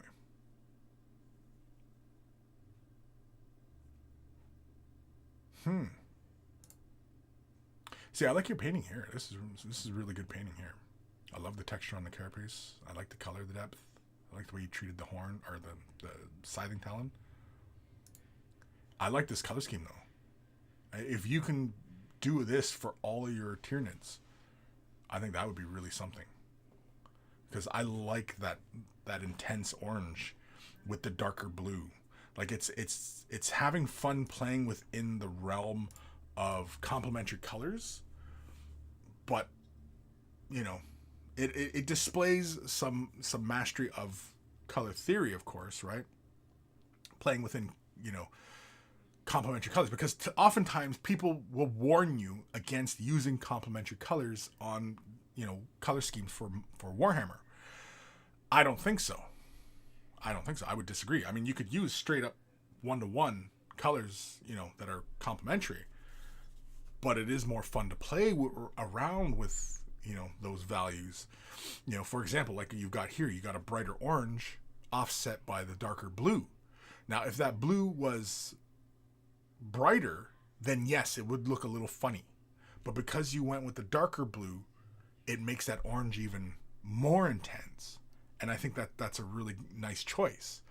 It's like if you went with red and green, right? Red and green of the same value looks like Christmas colors, right? And you can still go with Christmas colors on a model, but changing the values of those colors can yield some really interesting results. For example, a very light green with a dark red, or vice versa, a light red with a very dark green, right? You can already kind of see it.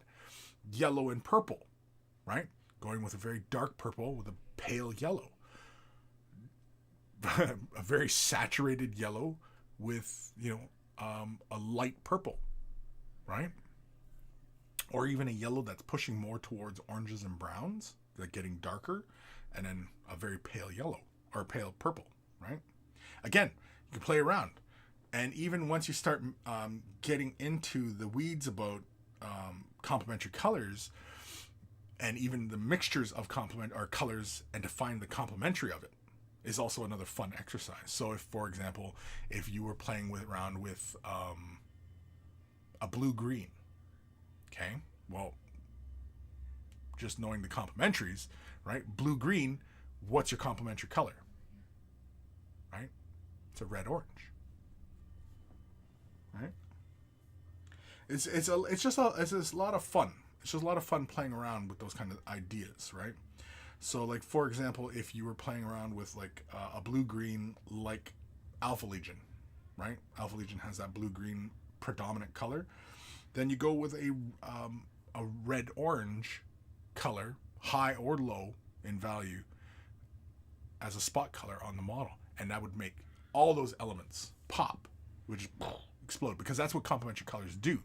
When they're beside each other, they don't complement each other in the, like, when we call it complementary color, it doesn't mean complementary that they look good next to each other or make each other brighter. Complementary means they complete each other. Because if we're thinking about it in the spectrum, they are, if you take red and green and you bring them together, it should neutralize and you make a gray. They complete each other, right? If it was really, really bright, they'd make a very, very light gray. They're very dark, make a very dark gray, right? In theory. That's why it's called color theory. It's a mixture of ideas from both science and art. It's where art and science kind of meet, as far as like ideas are concerned, as far as, you know, how we think about these things and our relationship with color, right? Because, you know, and again, even our relationship with color is very, very personal and individual, right? Because some people don't perceive color the same way. Some people are colorblind, right? So it's not always one thing for one person. You know, again, it's very, very individual. But anyway. Brian Ford. In fact, there's a free Buta orc pirate working for the Imperium LOL RPG. Oh, in the RPG, there's an orc pirate? Sure, right? I mean, like some people in the Imperium, right? Like again, it's that gradient of gray that everything has to operate. Whenever we're looking at the Imperium, it's always, we think of it as left or right, black and white, right and wrong, right? We always think in these terms, when it isn't, right? And even the Imperium, a rogue trader has the authority to employ whatever he needs to get his job done, right? So he can take on Space Marines, he can take on Imperial Guard, he can take anybody with him on his adventures. And if he deemed it, and he said, you know what? Yeah, I got orcs here. These orc pirates are just wandering the galaxy, just looting stuff. They have knowledge. Well, I'm going to take them on because, you know, they might help. I can't imagine orc pirates being a lot of help, but you know what I mean. So imagine, you know, in the Imperium, there are instances where people break the rules. Well, even the Inquisition. The Inquisition is all about contradictions, because there's people who are anti-demon and there's pro-demon. There's anti-heresy and there's pro-heresy. There's anti-Xenos and there's pro-Xenos, right? So it's all contradictions. Again, it all breaks down when you really start to examine it.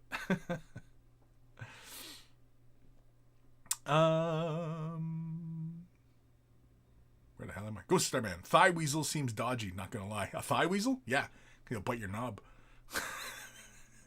You'll bleed to death from your knob jugular. Knob jugular? Is all right. We're gonna go there. Okay, so there's big veins that run through your body. Penis has big veins. Spice weasel. Thigh weasel bites one of them big veins.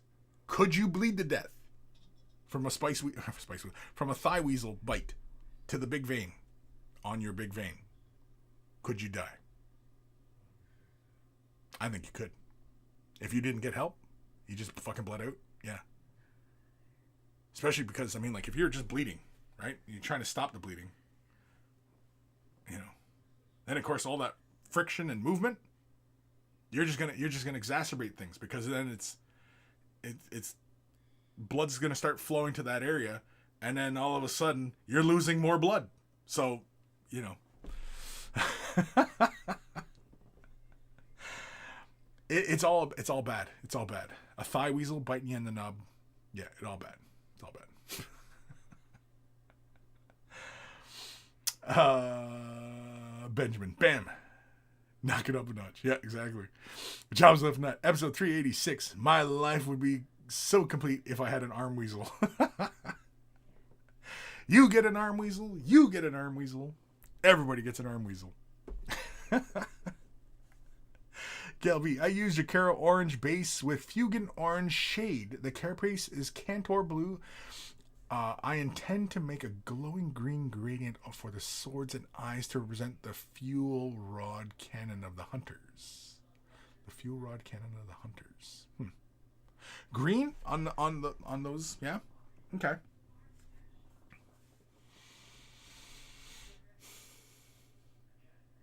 Can I make a tiny suggestion? A tiny suggestion. And don't push the green too far to like a yellowy green. Don't push it too far to that. If you can keep the green closer towards a more blue green, I think that would look better on the blades. Even if you push them to almost white for as far as highlights. In fact, if you kept the blades dark and then worked it to a blue-green gradient with bright corners and stuff, I think that would be really sharp. I don't think you need to worry about like lightning or electricity or anything like that. Anything like that. I don't think you have to worry about that. But yeah. Like Necron's green? No. That's Necron green is more, yeah, Necron green tends to be more of a like a yellowy green, right? I'm talking more of a blue green, like oh, it's hard to see under the fucking lights, but more like a Sotek green. Not quite a turquoise though, still more green. Cyberite green, more like that. Just because if you push towards more yellow, it may disrupt the blue, whereas the green, because those swords are so prominent on the figure, you run the risk of having too many colors at play on the model, right? And we've talked about this in the past about having too many colors at play. But yeah, your predominant color, the first color everybody's going to see is that orange, and build on that visually. The dark blue of the carapace at first feels very, very dark, but then once you really examine and look at the model, you'll see that no, it's a nice deep blue, and that works very well with the orange. And if you're going with a green blades, I would strongly suggest not going bright green blades. Keep it dark, kind of like the carapace, but you can push the color on those swords to be brighter. So they could be a slight darker value in the center of the blades, say, for example, and then push towards a blue-green or more blue-green. Like it's predominantly green, but it's got a slight blue. It shifts towards blue more than it shifts towards yellow, is where I'm suggesting. What other Citadel colors are like that?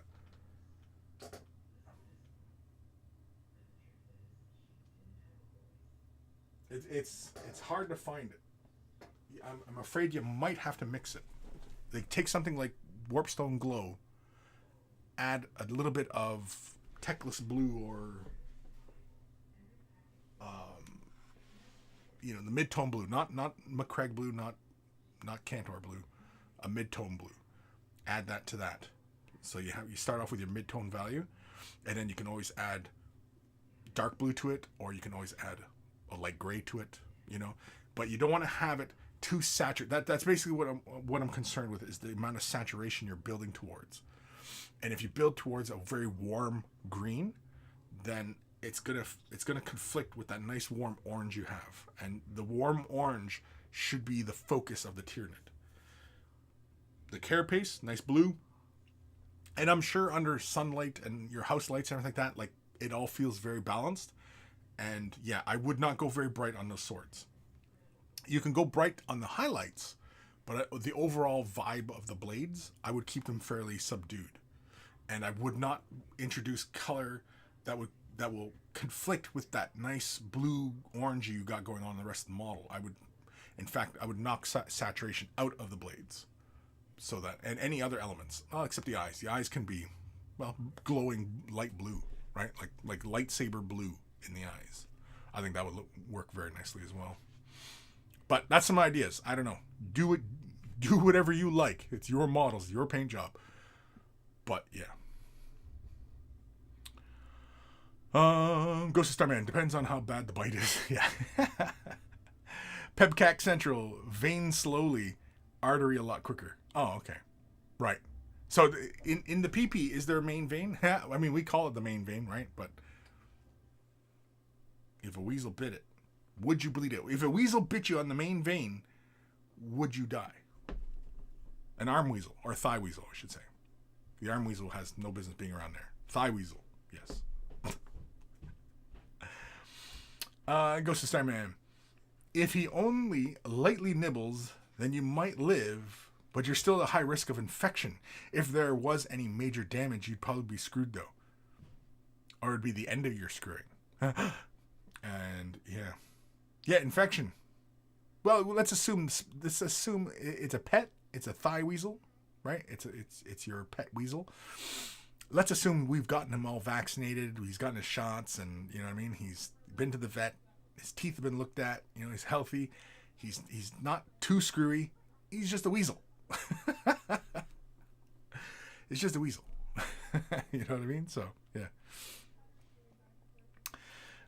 Gelby, the Hive Fleet is based off a pre-existing color scheme. The hunters are mostly armor, so they have more blue than orange. I think the Necron green would work better for Hive Guard.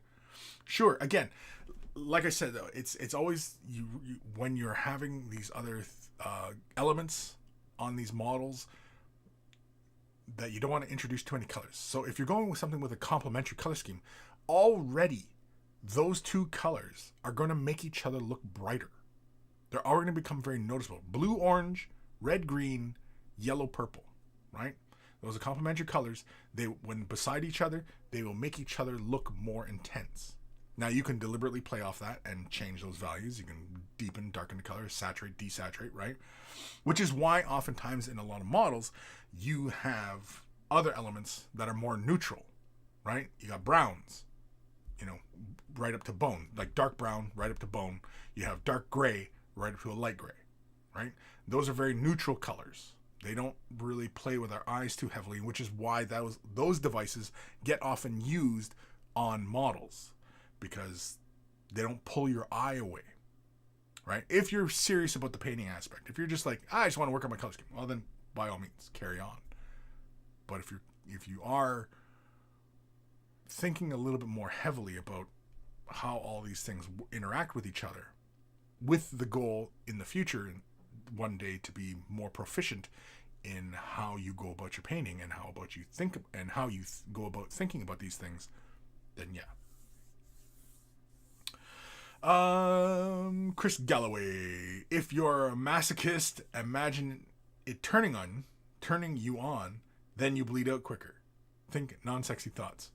Yeah, like if he bites you in the main vein, and then you're trying to, you know, keep pressure on it, I mean, and you're kind of struggling because who knows what your thigh weasel's doing, right? Because maybe he's said, I've got the vein, maybe I'll go for another vein. So maybe you're trying to defend yourself and you're hanging on, trying to keep pressure on the thing, and yeah, I mean, and then all of a sudden, yeah, I mean, you know, hey, sometimes when I'm excited in high stress situations, yeah, I get a boner. You know, we call it the murder boner. I'm not going to lie, I'm hard right now. Gelby, I appreciate the advice. Not sure exactly how to execute, but I will try it out.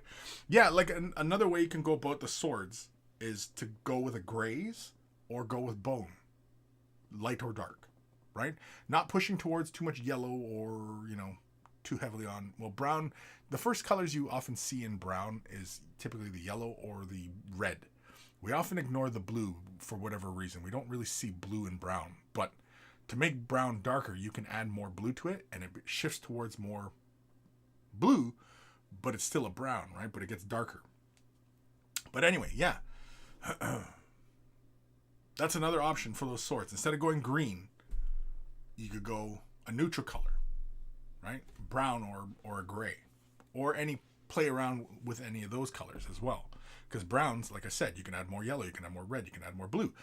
Gray, you can add more red, you can add more yellow, you can add more blue, you can make it lighter, you can make them darker. There's a bazillion different directions you can go. If you're really concerned about, now if you're just looking for out of the bottle solutions, well then, yeah. Nothing wrong with painting them bone, right? Just paint them bone. Oftentimes I like to paint bone. I start off with like Baneblade brown, then give it a shade wash of Agrax or shade thinned out, and then edge highlight or re-highlight with Baneblade brown, and then up to Ushabti bone, and then Screaming Skull, and then if pure white if necessary, right? That's often the way I work with bone. Bone. Gelby, already read that. Yeah, so what time we at? Holy Cremolis, we're 2 minutes OT. We're done with the show. We're done. I've gotten through the emails. I've gotten through the Instagram. Oh, wait. Somebody was using the wrong Instagram. So, Instagram portion of the show, if you want me to have a look at your efforts, use the hashtag Way of the Brush, not the Way of the Brush. Also, you can tag me in photos, but I often don't react to tags just because I like to save it for this portion of the show. So, yeah. But anyway. Yeah, I still don't see anything. But mind you, though, if you change the tag... Can you edit Instagram tags? Like, if you go into your Instagram, like your post, can you change the post on the Instagrams? Can you? Did you guys... anybody who follows me on TikTok or Instagram, did you enjoy the recent video I put out regarding paint mixtures? Did you? We've talked about it many, many times on the show about paint mixtures, and mixing paint with Citadel. And yeah, I demonstrated it. And I think I nailed it. By the way. That's probably one of the best demonstrations of Citadel paint mixing you will ever see on the internet. Ever. That's a bold claim. It's a bold claim, but I stand by it. Chris Galloway, I did edit, but it's not showing up. Oh, really? Shit, I just had Instagram up. Fuck. Oh, well. I got coffee left? I do have coffee left. Yeah. I had it up, but took it down. Sorry. Anyway, we are done. I've got stuff to do. I'm sure you guys got plenty to do. Tomorrow is Warhammer Paint-a-thon for anybody who's going to tune in for those. I don't know if I'll be doing anything. I might. If I do, I'll probably post in Discord if I'm going to do something. Otherwise, I wouldn't say hold your breath, but, I wouldn't hold my breath. It all depends. It all depends on how busy I get, because, I was busy the last couple weekends. And I still did my show. I redid my backyard, my patio. I got a bigger patio now. But anyway, if you're brand new to this hobby, you want help with your color schemes, maybe there's a particular technique that's got you confuddled. Maybe you just want to show off what you're working on. Your commission painting service, or you just love to show off what you're working on. Feel free to use the hashtag WayOfTheBrush. Or send me an email, Kris@wayofthebrush.com. It is in the description below. If you're going to send pictures, send them attachments in the email. Don't send it off as links to other sites, because I won't read it. It's annoying. Just don't do it. So don't do it. Don't do it. For God's sakes, don't do it. It is in the description below, as well as a link to wayofthebrush.com. Central hub of all this silliness has the links to all the social medias, as well as Discord. Join us on Discord. It's a lot of fun. We keep the conversation rolling there, so feel free to join us in there. Only one rule in the Discord server. There's only one rule. Don't be a dick. That's it. That's the only rule. Don't be a dick. It's the only rule. And so far, it's less than a handful of people that I've had to lay down the law, so to speak. And so, yeah. Was I happy about it? Of course not. Am I happy about laying down discipline? Of course not. But sometimes it has to happen. Anyway. So join us on the Discord. A lot of fun. Also at wayofthebrush.com is links for t-shirts. Want to get yourself a t-shirt to look like a connoisseur of all that is good and holy in this world? They're wearing a Way of the Brush t-shirt. And if you purchase yourself a shirt, send a picture of yourself in your shirt, and I will add it to the Monkey Shrine, which is also at wayofthebrush.com. You'll also find a link for Patreon. Huge thank you to all my patrons. Without your support, this channel would not be able to continue to do what it is that I do. And so a huge thank you to all my patrons for continued support, as well as the brand new ones as well. So a huge thank you. If you're not able to support monetarily, i.e. money, thumbing up the video, liking, following, subscribing, commenting, ringing the bell, blah, blah, blah, blah, the algorithm god, it all appeases the algorithm god. And all it takes is a couple clicks of a button, and you're helping me out a great deal. And so a huge thank you to everybody who does that as well. Big thank you to Carl, Guymere Alfer, Beer and Blood Bowl, YouTube channel. Check it out. If you love yourself some beer, you love yourself some Blood Bowl. We always take time to thank Carl, even though he is no longer with us, for creating the email jingle to play before the email segment of the show. And so always much love to Carl. And of course, speaking of love, much love to my baby brother Evan for creating the intro, outro music plays the begin and end of the show. And so always much love to my baby bro Evan. And if you're into rare comics, EB Comics. It's in the description. EB Comics. Or if you're into beefcakes, you just look him up on Instagram. Evan. Same last name as me. And if you're into big beefy dudes, like, you know, we were talking about spice weasels and thigh weasels and getting bit in the main vein. This guy is all vein. So he couldn't have a weasel. He'd get bit and die. He'd just bleed out real fast. He'd just be like poking a hole in a water bed and just fucking blood just sprayed everywhere. Anyway, I know that's pretty descript, but anyway. Evan Flo. What's up, everybody? I'm here. Start the show now? Yeah, fuck you. I'm ending it now. It's over. It's done. It's done. We're done. So, this is a quick question for all of you YouTube viewers. Okay? For all you YouTube viewers. And everybody who supports on Patreon, of course, you get an opinion as well. I'm very democratic in that fashion. I like democracy.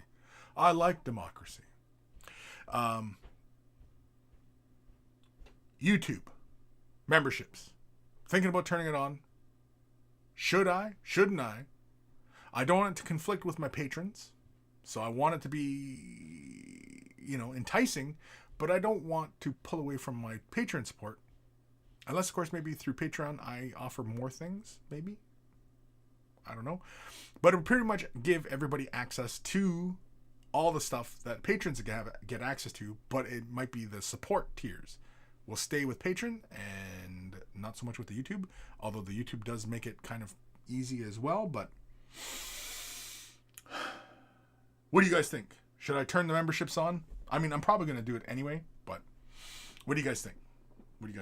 Let me know. If you made it this far in the video. If you're watching this after the fact and you're like, fuck, I don't know what this guy's talking about. Talking about painting and leg veins and... Oh, shit. Galby, hope you have a great day. Feels great to join the chat again. Well, I'm glad you had fun. Take care of your brushes. They'll take care of you. And I will see you guys next week. Next week? Yeah. Probably. Maybe.